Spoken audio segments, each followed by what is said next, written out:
Greetings on this Wednesday of the 9th week of Ordinary Time.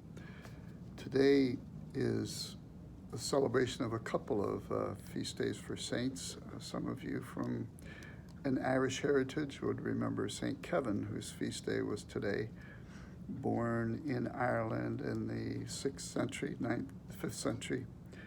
He was ordained a priest and became quite known as the patron saint of animals. He's known for his love of nature, and he tried to live as a hermit, but people kept pursuing him.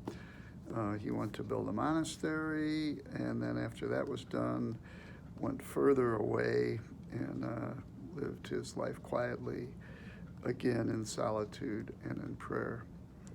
A little more close to our time and a little more close to our life experiences, the celebration of the feast of St. Charles the Wanga and companions. They were martyred in the 19th century, the late 1800s, in South Africa,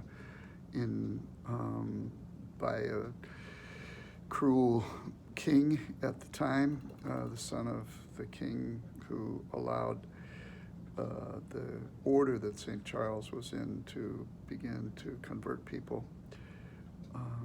You and I have seen many statements from people about the murder of George Floyd, which has drawn international attention to the oppression and the murder of black people and other minorities throughout history, throughout the world.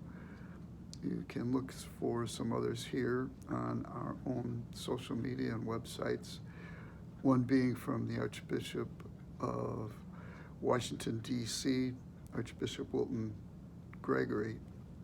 He himself was born here on the south side of Chicago.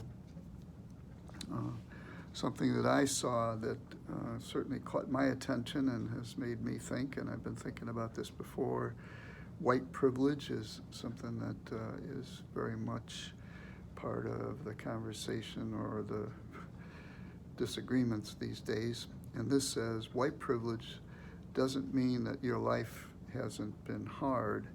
It means that the color of your skin doesn't make it harder. It certainly made me stop and think. And here's something that came to us from Laverne Horgan from the food pantry, and it came through the Greater Chicago Food Depository. It's a quote from Dr. Martin Luther King Jr., and this is the quote: "So even though we face difficulties today and tomorrow, I still have a dream." Let us all continue advocating, advancing the dream that we can end hunger and end racism in America. Thank you, Laverne.